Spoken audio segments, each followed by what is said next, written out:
우리가 오늘은 지난 시간에 이어서 스데반의 설교 두 번째 시간 함께 살펴보겠습니다. 지금 스데반이 설교를 하고 있는 목적, 이것을 꼭 잊지 말고 여러분들이 설교에 귀를 기울이셔야 됩니다. 지금 스데반이 설교를 하는 목적은 이 설교를 통해서 드러내고 싶은 분은 예수님입니다. 이 설교를 통해서 스데반이 의도하는 바는 하나밖에 없습니다. 지금 예수님을 믿게 하는 데 있습니다. 예수님의 이름으로는 가르치지 마라, 예수님의 이름으로는 전하지도 말라 하고 저들이 가로막았습니다. 또 저들이 거짓 증인을 내세워서 거짓 증언으로 예수님을 죽였고 이제는 스데반까지 죽이려고 합니다. 이런 상황 속에서 스데반은 자신의 인생에 남은 마지막 그 시간을, 자신의 마지막 생명을 담보로 해서 저들에게 지금 예수님이 누구신가에 대해서, 예수님을 믿어야 살 수 있다는 것에 대해서 지금 설교를 하고 있는 겁니다. 이런 스데반의 그런 심정과 스데반의 이 설교하는 목적을 염두에 두고 여러분도 함께 말씀에 귀를 기울이시길 바랍니다. 지난 시간에는 스데반이 아브라함에 대해서 설교한 내용을 살펴봤습니다. 오늘은 요셉에 대해서 함께 나누겠습니다. 이 요셉은 여러 가지 예수님이 생각나는 사람입니다. 요셉의 인생을 보면 예수님이 걸어가신 인생과 여러모로 닮아 있다는 것을 보게 됩니다. 예컨대 요셉은 아버지 야곱으로부터 가장 사랑받는 아들이었습니다. 예수님도 아버지 하나님으로부터 사랑받는 아들이셨습니다. 요셉은 아버지 야곱으로부터 세겜 땅 도단으로 보냄을 받았습니다. 마찬가지로 예수님도 아버지 하나님으로부터 이 세상에 보내심을 받으셨습니다. 요셉은 그 형들로부터 미움을 받았습니다. 예수님도 같은 하나님을 믿는 백성들인 유대인들로부터, 유대인 형제들로부터 미움을 받으셨습니다. 요셉은 그 형제들에게 은 20냥에 팔렸습니다. 예수님도 제자들에게 은 30냥에 팔리셨습니다. 요셉은 죄가 없음에도 지하 감옥에 갇혔습니다. 예수님도 죄가 없으심에도 불구하고 무덤에 갇히셨습니다. 요셉은 감옥에서 두 죄인과 함께 했습니다. 예수님도 십자가에 달리실 때 두 강도와 함께 하셨습니다. 요셉은 그 지하 감옥에서 만난 그 두 사람의 한 죄인을 꿈을 해몽해 줌을 통해서 그를 살게 했습니다. 예수님도 양편에 달려있는 강도 중에 한 강도를 살리게 하셨습니다. 요셉은 결국 이 감옥에서 나와서 애굽을 다스리는 총리가 되었습니다. 예수님도 무덤에서 나와서 온 열방을 다스리는 구주가 되셨습니다. 요셉은 총리가 되어서 수많은 사람들을 살리는 자가 되었습니다. 예수님도 구주가 되셔서 수많은 사람들을 살리는 구원의 길이요 진리요 생명이 되셨습니다. 여러분, 이처럼 요셉의 인생은 예수님이 생각나는 인생입니다. 요셉의 인생은 예수님의 삶과 여러모로, 제가 다 말씀은 드리지 못했지만 여러모로 닮아 있습니다. 그래서 요셉을 일컬어서 예수님을 예표하는 자요, 요셉을 일컬어서 예수님의 그림자라고 말을 합니다. 오늘은 스데반이 이 요셉에 대해서 어떤 내용으로 설교를 하는지 우리가 함께 살펴봅시다. 9절 상반절입니다. 여러 조상이 요셉을 시기하여 애굽에 팔았더니, 요셉은 형들로부터 시기와 미움을 받았습니다. 요셉이 형들로부터 시기와 미움을 받았던 것은 두 가지 이유 때문이었습니다. 아버지 야곱의 편애 때문이요, 또 하나는 하나님이 꾸게 하신 꿈 때문이었습니다. 아버지 야곱은 다른 아들들도 있었는데 유독 요셉을 편애했습니다. 성경 창세기 37장을 보면, 37장 3절 이하를 보면 야곱이 왜 요셉을 특별히 편애했는지 이렇게 기록하고 있습니다. 요셉은 노년에 얻은 아들이므로 이스라엘의 여러 아들들보다 그를 더 사랑했다. 여러분 잘 아는 것처럼 야곱에게는 네 아내가 있었습니다. 그런데 야곱이 가장 사랑했던 아내는 누구입니까? 라헬이죠. 그런데 야곱에게는 다른 세 아내인 레아, 또 비라, 실바에게는 10명의 아들들이 태어났는데 자신이 가장 사랑하는 아내, 그 아내를 위해서 무려 14년 동안 삼촌 라반의 집에서 머슴처럼 일을 했죠. 그 사랑하는 아내 라헬에게서는 아들이 없었습니다. 그런데 성경에 보니 야곱이 노년에 그 라헬에게서부터 드디어 아들이 태어난 겁니다. 그러니 얼마나 기뻤겠습니까? 그래서 그 요셉을 편애했습니다. 그래서 다른 아들들은 허름한 목동의 옷을 입고 양을 칠 때 그 요셉만큼은 가장 좋은 채색 옷을 지어 입혔습니다. 그런데 형들은 그것을 보고 요셉을 시기하고 미워하기 시작했습니다. 그런데 어느 날 요셉이 또 꿈을 꿨습니다. 요셉이 어느 날 꿈을 꿨는데 형들이 자신을 절하는 꿈을 꿨습니다. 그런데 요셉이 그걸 악의를 갖고 말하는 것이 아니라 자기도 꿈을 꾼 게 너무나 신기해서 형들에게 그 꿈을 말했습니다. 그랬더니 그 꿈 때문에 형들에게 더 큰 미움을 받게 되었습니다.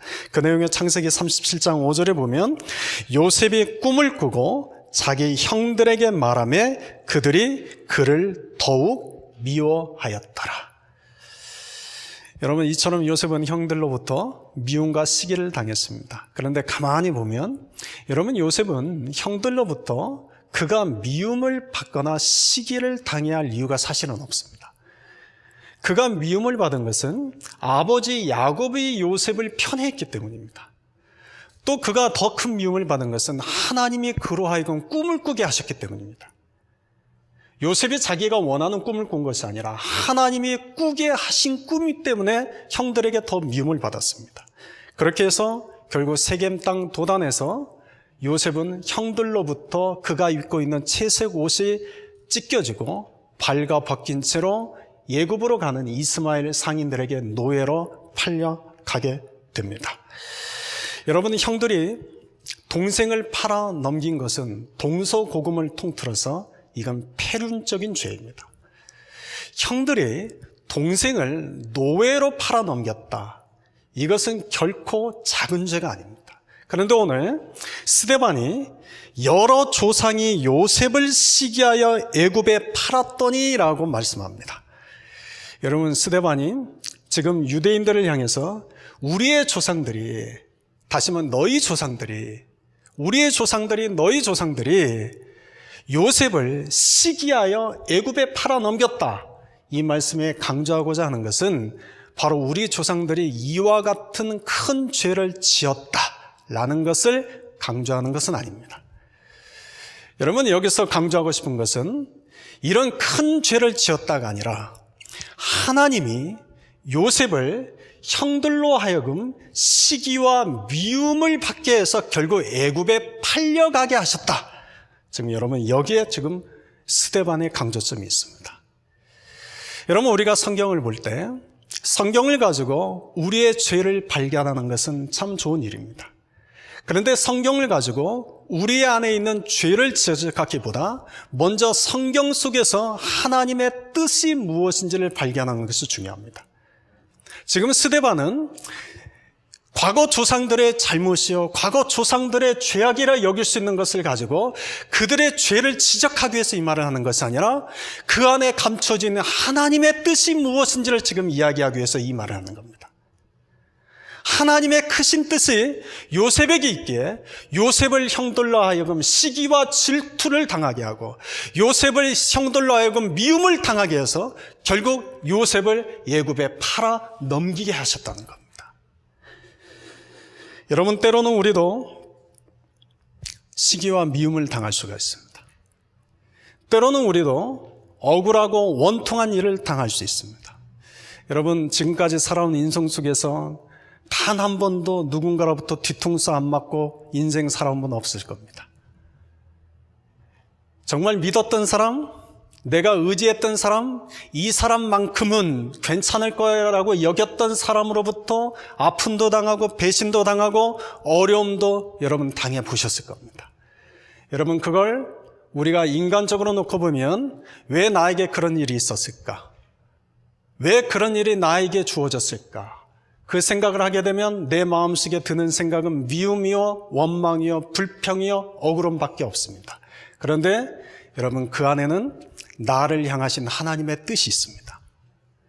여러분, 그 안에는 나를 향한 하나님의 계획이 있고 나를 향한 하나님의 섭리가 있습니다. 그 하나님의 섭리 때문에 하나님이 나에게 그런 일들이 일어나도록 허락하신 겁니다. 그래서 나를 향한 하나님의 계획이 있다는 것을 알고 나를 향한 하나님의 섭리가 무엇인지를 깨달으려고 하는 자는 내 지난 시간에 일어난 그 어렵고 힘든 시간들을 탓하고 원망하고 억울해하며 원통해하며 시간을 허비하는 것이 아니라 오히려 나를 향하신 하나님의 뜻이 무엇인지를 깨닫고 앞으로 전진해 갑니다. 사랑하는 성도 여러분, 요셉은 바로 그런 자입니다. 하나님의 큰 뜻을 위해서 지금 요셉이 예굽으로 보내줘야만 했습니다. 그런데 여러분, 만약에 형들의 시기와 미움을 받지 않았다 그러면 요셉은 결코 예굽으로 가지 않았을 겁니다. 아버지 야곱이 얼마나 사랑하는 아들입니까? 그런데 그런 아들을 야곱이 예굽으로 보내겠습니까? 형들의 시기와 미움을 받아서 결국은 팔려야만 그가 예굽으로 갈 수밖에 없는 거죠. 그래서 하나님이 이 모든 일을 지금 계획하고 계신 겁니다. 여러분, 한 가지를 기억하십시오. 나에게 일어난 모든 일에는 여러분 하나님의 뜻이 있습니다. 나에게 일어난 모든 일에는 이유가 있습니다. 여러분, 내가 지난 시간에 만난 모든 사람들, 지금도 내가 만나고 있는 모든 사람들, 과거에 내가 겪었던 모든 일들, 지금도 내가 겪고 있는 모든 일들을, 앞으로 내가 만나야 될 사람들, 앞으로 내가 겪게 될 모든 일들에는 여러분 하나님의 뜻이 있고 반드시 이유가 있습니다. 뜻 없이 이유 없이 주어지는 것은 없습니다. 9절 하반절부터 10절 상반절 내용을 같이 읽어봅시다. 하나님이 그와 함께 계셔 그 모든 환난에서 건져내사. 여러분, 요셉의 나이 17살입니다. 그런데 한번 상상해 보십시오. 17살의 나이인 요셉이 짐승처럼 손과 발에는 쇠고랑을 찬 채 지금 세겜 도단 땅에서부터 예굽의 수도가 있는 라암새까지 광야길을 걸어갑니다. 그런데 여러분, 그 광야길은 걸어서 40일은 넘게 걸리는 그 길입니다. 17살의 이제 어린 소년입니다. 그 아이는 아버지의 사랑만 받고 온실 속에 자라난 아이입니다. 그런데 그 아이가 17살의 그 나이에 40일 그 광야길을 걸어갈 때 그 요셉은 얼마나 많은 눈물을 흘렸겠습니까? 그런데 오늘 성경에 그 요셉의 인생 속에 하나님이 그와 함께 계셨다고 말씀합니다. 여러분, 이것을 기억하십시오. 우리가 살아오는 모든 인생 그 길 속에는 우리의 눈에 보이지 않지만 하나님이 함께 계셨습니다. 때로는 내가 억울하고 힘들어서 눈물밖에 흘리지 못하고, 때로는 그 억울함 속에서 잠을 못 자는 그 순간에도 여러분, 하나님은 나와 함께 계셨습니다. 때로는 내가 그 하나님을 잊어버리고 마치 하나님이 나와 함께 계시지 않는 것처럼 여겨지는 그 순간에도 여러분, 하나님은 나와 함께 계셨습니다. 그 하나님은 지금도 함께 계시고 앞으로도 나와 함께 계실 겁니다. 이유는 나를 향한 하나님의 섭리가 있기 때문입니다. 나를 향한 하나님의 계획이 있기 때문입니다. 여러분, 나를 향한 하나님의 섭리가 없고 나를 향한 하나님의 계획이 없으면 하나님이 나와 함께 하실 이유가 없습니다. 그런데 나를 향한 하나님의 계획, 나를 향한 하나님의 섭리가 있게 오늘도 하나님은 쉬지 않고 졸지도 않고 주무시지도 않은 채 나와 함께 계십니다. 요셉의 예굽에 보디발의 노예로 팔려갔습니다. 근데 성경을 보면 창세기 39장 2절 3절을 보면 하나님께서 그 요셉에게 함께 하셔서 그를 형통한 자가 되었다라고 기록하고 있습니다. 39장 2절 3절을 봅시다. 여호와께서 요셉과 함께 하심으로 그가 형통한 자가 되어 그의 주인 애굽 사람의 집에 있으니 그의 주인이 여호와께서 그와 함께 하심을 보며 또 여호와께서 그의 범사에 형통하게 하심을 보았더라. 여러분, 하나님이 함께 하시면 형통한 자가 됩니다. 여러분, 하나님이 함께 하시면 범사에 형통케 되는 은혜를 주십니다. 요셉은 이후에 또다시 여주인의 모함을 받아서 지하 감옥에 갇히게 됩니다. 근데 성경을 보시면 창세기 39장 21절 이하를 보시면 이때도 하나님께서 그런 요셉과 함께 하셨다고 말씀하십니다. 봅시다.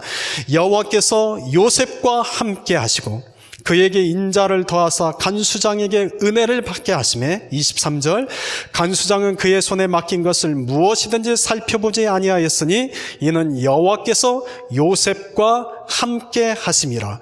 여호와께서 그를 범사에 형통하게 하셨더라. 여러분, 하나님이 함께 하시면 형통한 자가 되고 하나님이 함께 하시면 모든 일에 형통하게 됩니다. 그런데 여기서 우리는 질문을 하게 됩니다. 그런데 왜 하나님은 요셉을 애굽의 노예로 팔려가게 내버려 두셨을까? 그런데 왜 하나님은 요셉을 억울한 누명을 쓰인 채 지하 감옥에, 그것도 일주일 있다 꺼내주신 것이 아닙니다. 2년이나 그 지하 감옥에 방치해 두셨을까? 여러분, 성경 곳곳을 보면 하나님이 요셉에게만 함께 하신다는 것이 아니라 오늘 우리와도 함께 하시겠다라는 약속의 말씀을 곳곳에서 하십니다. 여호수아서 1장 5절을 보면 내가 너와 함께 있을 것임이라 내가 너를 떠나지 아니하며 버리지 아니하리라. 또 1장 9절을 보면 강하고 담대하라 두려워하지 말며 놀라지 말라 네가 어디로 가든지 네 하나님 여호와가 너와 함께하느니라. 이사야 41장 10절에 두려워하지 말라 내가 너와 함께함이라 놀라지 말라 나는 네 하나님이 됨이라. 이사야 49장 15절에 나는 너를 잊지 아니할 것이라. 마태복음 28장 20절에 볼지어다 내가 세상 끝날까지 너희와 항상 함께 있으리라. 여러분, 하나님은 언제나 우리와 함께 하신다는 약속의 말씀을 성경 곳곳에 보석처럼 박아두셨습니다. 그런데 여러분, 하나님이 우리와 함께 하시는데 왜 우리는 그런 어려운 일을 당하는 걸까요? 여러분, 하나님이 우리와 함께 하신데 왜 말도 안 되는 그 억울하고 원통한 일을 당하는 걸까요? 여러분, 하나님이 우리와 함께 하시는데 왜 때로는 실패도 하고 때로는 하던 모든 일을 접어야만 될까요? 여러분, 하나님이 우리와 함께 하시는데 왜 상처와 아픔을 받아야 될까요? 왜 그럴까요? 여러분, 하나님이 결코 우리와 함께 하시지 않기 때문이 아닙니다. 여러분, 하나님이 우리와 함께 하시지 않기 때문에 그런 일을 당하는 것이 아닙니다. 거기에는 하나님의 더 깊은 뜻이 담겨 있기 때문에 그렇습니다. 요셉의 이야기로 다시 돌아가서 그 하나님의 뜻은 무엇인지도 한번 생각해 봅시다. 여러분, 요셉이 보디발 집에 있을 때 그는 세상적으로 말하면 아주 잘 나가는 자였습니다. 여러분, 보디발 집에 노예 신분으로서는 최고의 자리에 올라갔습니다. 당시 예굽에 오늘날로 말하면 국방 참모총장이죠. 참모총장에 해당되는 그 보디발 집에서 보디발의 아내 위에는 모든 것을 다 총괄하는 자가 지금 요셉이 되었습니다. 그런데 여러분, 요셉이 이때 얼마나 어깨가 힘이 들어갔겠습니까? 여러분, 이때 요셉이 얼마나 바빴겠습니까? 자기에게 주어진 그 주인의 그 신임을 잃어버리지 않기 위해서 아마 최선을 다해서 열심히 일했을 겁니다. 노예가 출퇴근이 없죠. 24시간 내내 그는 온통 그 주인이 원하는 것, 주인이 기뻐하는 것, 또 그 집안에 일어나는 크고 작은 대소사, 그리고 그 집안에 있는 수많은 노예들을 매니지먼트하는 모든 일까지 이 요셉은 정말 눈코 뜰 새 없이 바쁘게 일했을 겁니다. 여러분, 이런 요셉이 바쁘고 인정받을 만큼 하나님과 친밀함의 시간을 가졌을까요? 못 가졌을까요? 여러분 자신을 한번 스스로 돌아보십시오. 여러분, 내가 눈코 뜰 새 없이 바쁩니다. 사람들에게 인정은 받습니다. 하는 일이 잘 됩니다. 세상에서는 돈도 좀 벌기 시작하고 교회에서는 하는 일마다 사람들에게 인정을 받습니다. 여러분, 그럴 때 바쁠 때 하나님과 친밀함의 시간을 갖습니까? 못 갖습니까? 여러분의 수준을 무시하지 않습니다. 여러분들은 그러지 않을 거지만 대부분은 내가 인정받기 시작하고 내 삶이 바쁘기 시작하면 가장 중요한 걸 놓칩니다. 하나님과 개인적 친밀함을 놓쳐버립니다. 결코 하나님을 믿지 않는 것이 아닙니다.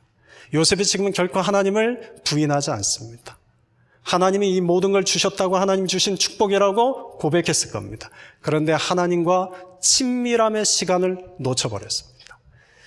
사람들이 너무나 바쁘면 하나님과 기도하시는 시간을 놓쳐버립니다. 사람이 너무나 바쁘면 하나님의 말씀을 큐티하는 시간을 놓쳐버립니다. 때로는 너무나 바쁘면 하나님을 예배하는 시간까지 놓쳐버립니다. 이것이 우리입니다. 요셉이 그랬습니다. 그런 요셉을 여주인의 모함을 받게 해서 하나님의 지하 감옥에 들어가게 하셨습니다. 그런데 지하 감옥에 갔는데 그곳에서 바로를 시중들었던 두 간원장을 섬기는 일을 맡게 됐습니다. 어느 날 그 두 간원장이 꿈을 꾸었습니다. 두 사람의 꿈을 해몽해 주었습니다. 꿈을 해몽해 줄 때 요셉은 그때 마음속에 기대하는 것이 하나 있었습니다.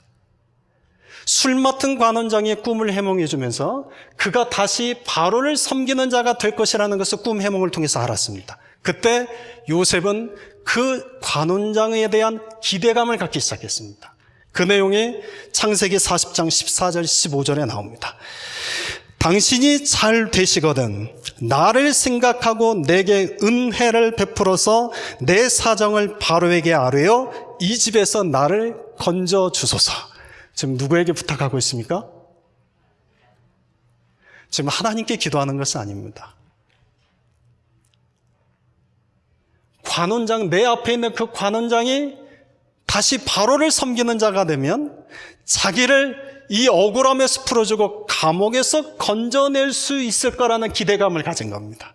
그러니 이 요셉이 자신의 꿈 해몽대로 3일 뒤에 이 술 맡은 관원장이 결국 바로에게 갑니다. 그럴 때 이 마음속에 얼마나 설레했겠습니까? 아, 이제 곧 있으면 그 관원장이 나를 구하러 오겠지. 이제 곧 있으면 그 관원장이 나를 기억하고 와서 나를 억울함에서 풀어주고 나로 하여금 자유인이 되게 해서 이제는 내 아버지가 있는 가나안 땅에 갈 수 있겠지. 아마 설레서 며칠 동안은 잠을 못 이뤘을 겁니다. 그런데 하루가 지나고 이틀이 지나고 3일이 지나고 일주일이 지나고 2주가 지나고 한 달이 지나고 2달이 지나고 계절이 바뀌고 해가 바뀌는데 아무런 소식이 들려오지 않습니다. 여러분, 그때서야 비로소 요셉은 한 가지를 깨닫게 됐을 겁니다. 여러분, 그 깨달음이 뭔지 아십니까? 아, 내가 의지하고 기대할 것은 사람이 아니구나. 내가 기대하고 의지할 분은 나와 함께 계시는 하나님밖에 없구나. 이 감옥에 넣으신 분이 하나님이시라면 이 감옥에서부터 건져주실 분도 하나님밖에 없구나. 나에게 이 문제를 주신 분이라면 이 문제를 해결해 주시는 분도 하나님밖에 없구나. 나에게 육체의 아픔을 주신 분이 하나님이시라면 이 육체의 아픔을 해결해 주실 분도 하나님밖에 없구나. 여러분, 사람은 이렇게 인생의 바닥에 떨어져서야 그때서야 깊게 깨닫게 됩니다.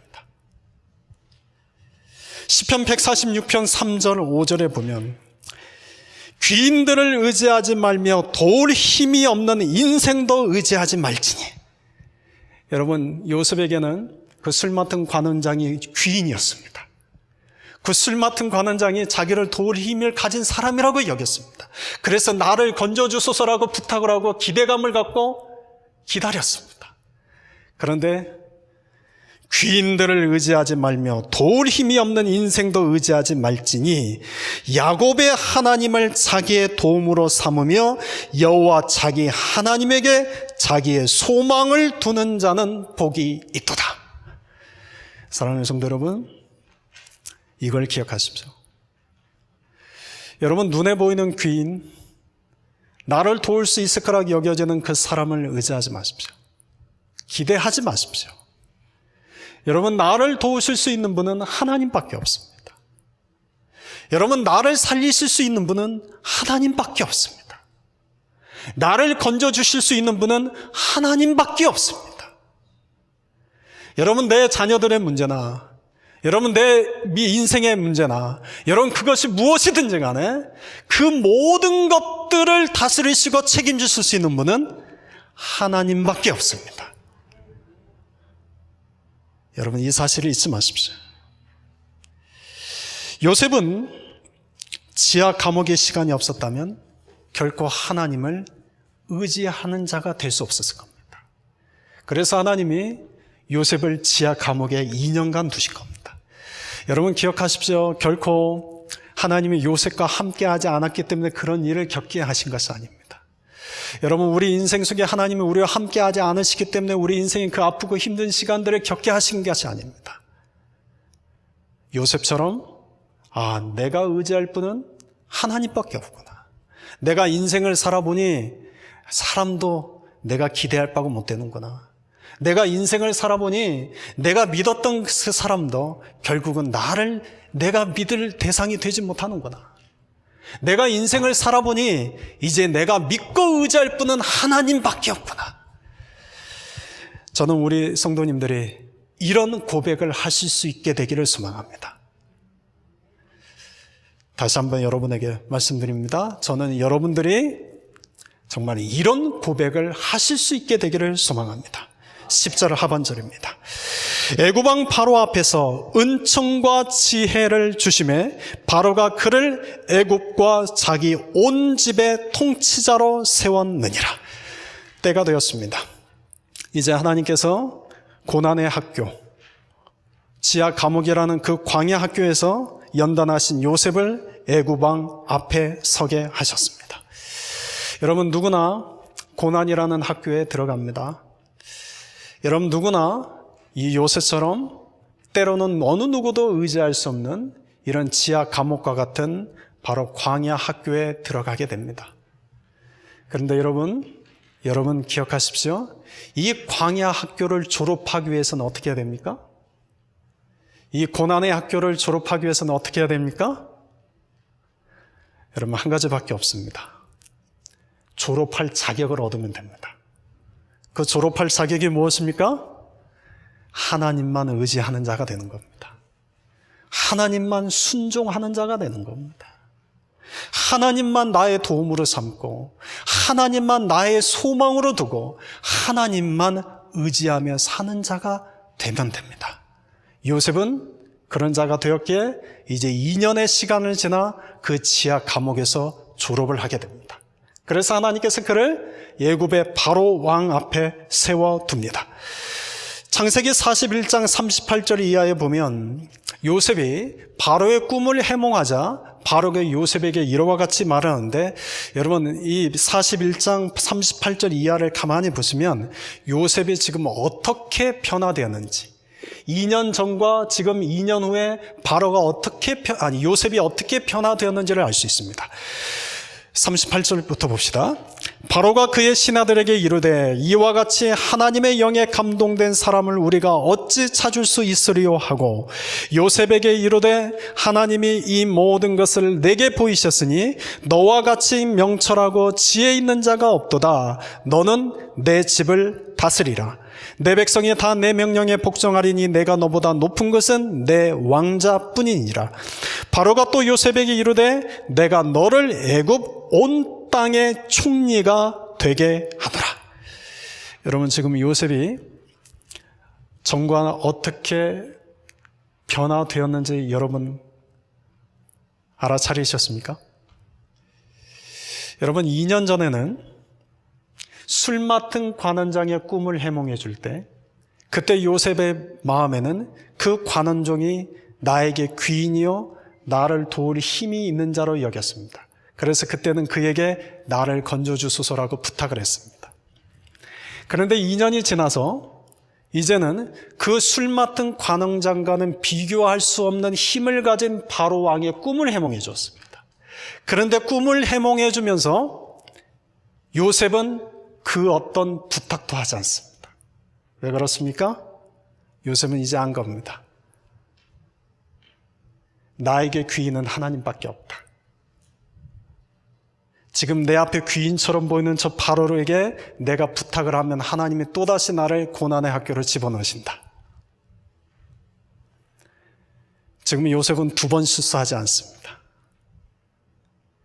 여러분, 요셉은 지금 더 이상 사람을 기대하고 사람을 의지하지 않습니다.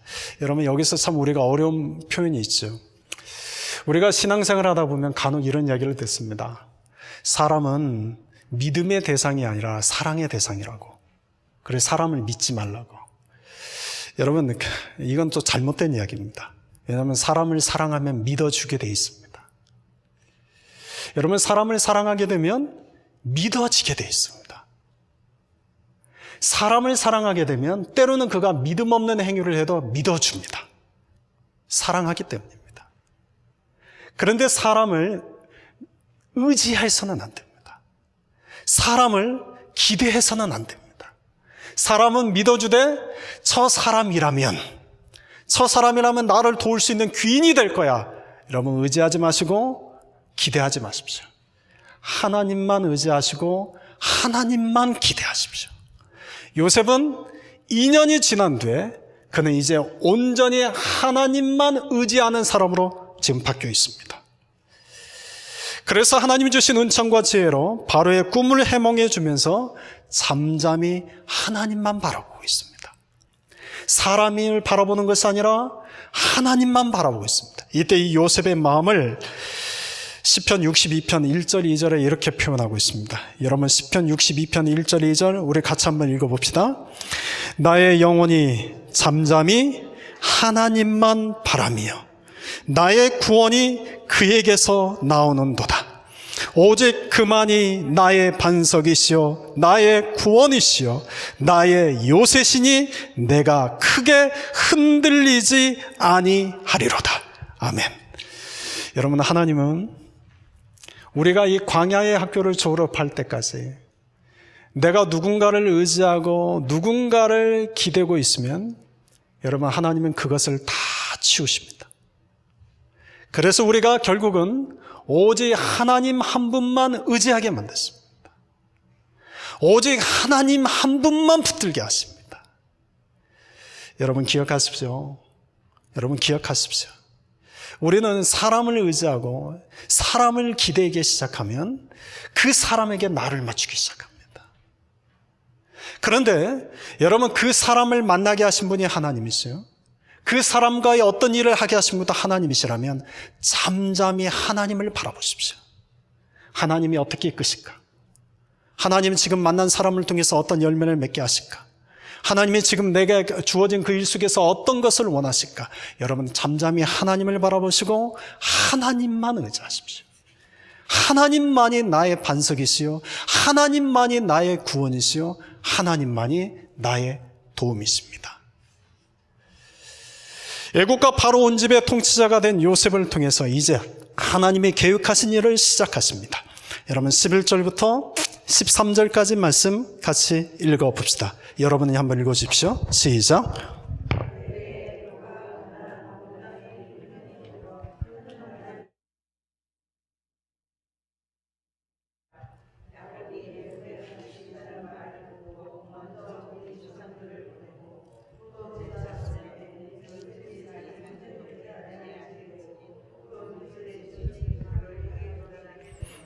하나님이 요셉과 이제 형들을 먼저 화해하게 하십니다.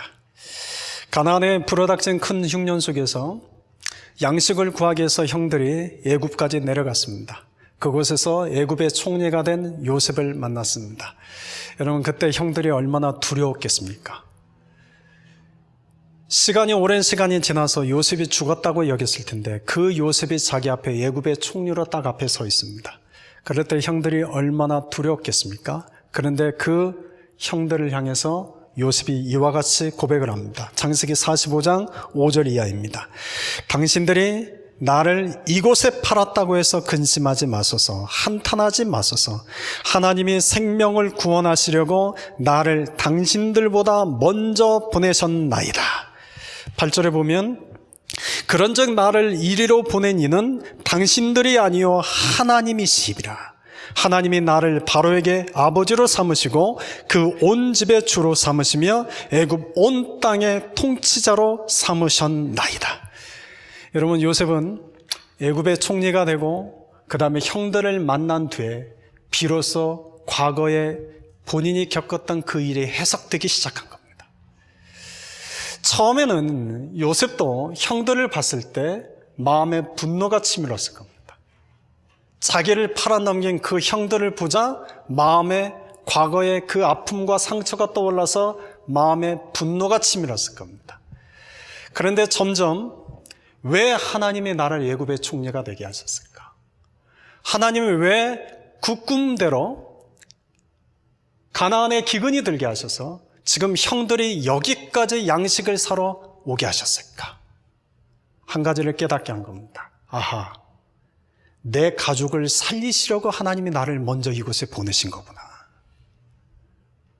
아하, 형들이 나를 시기하고 미워했던 것은, 형들이 나를 미워하고 시기했던 것은 하나님이 나를 이곳에 먼저 보내시기 위해서 하나님의 계획 속에서 이루어진 일이구나.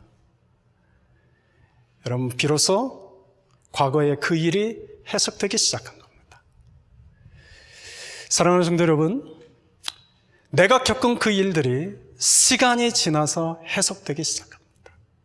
그런데 언제 해석된 줄 아십니까? 나를 향하신 하나님의 계획과 하나님의 뜻이 있다는 것을 믿을 때 해석되기 시작합니다. 아, 하나님이 지금 나를 이렇게 하기 위해서 그때 그 일을 주셨구나.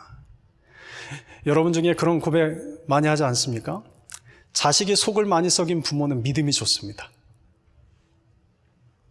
왜요? 기도에 무릎을 꿇기 때문에 그렇습니다. 그래서 나중에 이런 고백을 하는 거죠. 하나님이 나 때문에 내 자식들 그렇게 속썩이게 하셨구나. 여러분, 부부간의 관계가 좋지 않은 분들 중에 오히려 믿음이 좋은 분들 많습니다. 왜요? 어디도 위로받을 데 없는데 하나님 앞에로 나가서 울어야 됩니다. 그래서 하나님 앞에 나가서 울고 울다 보니 하나님과 더 깊은 친밀함을 맺게 되었습니다.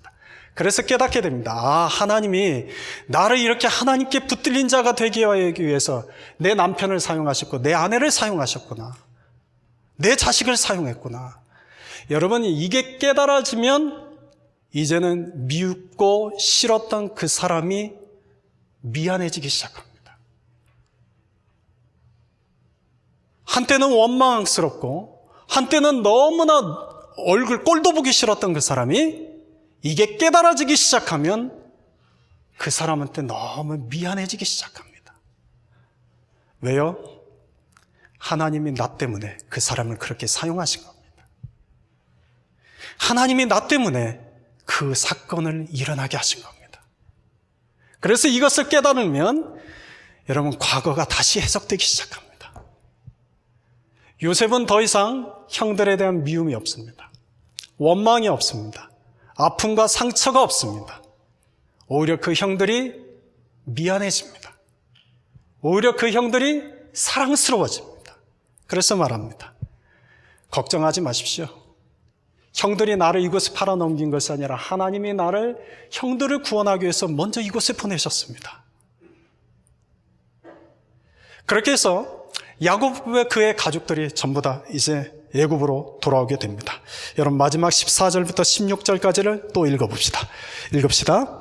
요셉이 사람을 보내어 그의 아버지 야곱과 온 친족 75사람을 청하였더니 야곱이 애굽으로 내려가 자기와 우리 조상들이 거기서 죽고 세겜으로 옮겨져 아브라함이 세겜 하몰의 자손에게서 은으로 값주고 산 무덤에 장사되니라. 여러분, 야곱과 그의 식솔들이 모두 애굽에 내려갔습니다. 창세기 46장 25절에 보면 이때 야곱의 식솔들이 모두 70명으로 기록되어 있습니다. 그런데 지금 스데반은 몇 명이라고 기록하고 있습니까? 75명이죠. 무엇이 맞을까요? 무엇이 맞을까요? 네, 70명이 정확합니다. 근데 히브리어 성경을 당시 스데반 시대에 헬라어로 번역한 성경이 70인역인데 이때 이 70인역 성경에 70명을 75명으로 잘못 번역했습니다. 그런데 스데반은 헬라파 유대인이기 때문에 히브리어 성경을 본 것이 아니라 이 71인역 헬라어 성경을 봤기 때문에 75명이라고 말한 겁니다. 근데 어쨌든 숫자가 중요한 게 아니라 70명의 사람이 그렇게 갔습니다. 가나안 땅에서 가장 가까운 목초지가 풍성한 고센 땅에 정착하게 되었습니다. 그런데 그곳에서 아버지 야곱이 숨을 거뒀습니다. 그러자 형들이 또다시 두려움에 빠지게 됩니다. 이제 아버지가 죽었으니 이제 요셉이 과거의 일을 들먹이며 우리를 해롭게 하면 어떻게 될까 두렵기 시작합니다. 그때 요셉이 형들에게 다시 말합니다. 창세기 50장 19절 21절 우리 같이 읽읍시다. 요셉이 그들에게 이르되 두려워하지 마소서, 내가 하나님을 대신하리이까. 당신들은 나를 해하려 하였으나 하나님은 그것을 선으로 바꾸사 오늘과 같이 많은 백성의 생명을 구원하게 하시려 하셨나니 당신들은 두려워하지 마소서, 내가 당신들과 당신들의 자녀를 기르리이다 하고 그들을 간곡한 말로 위로하였더라.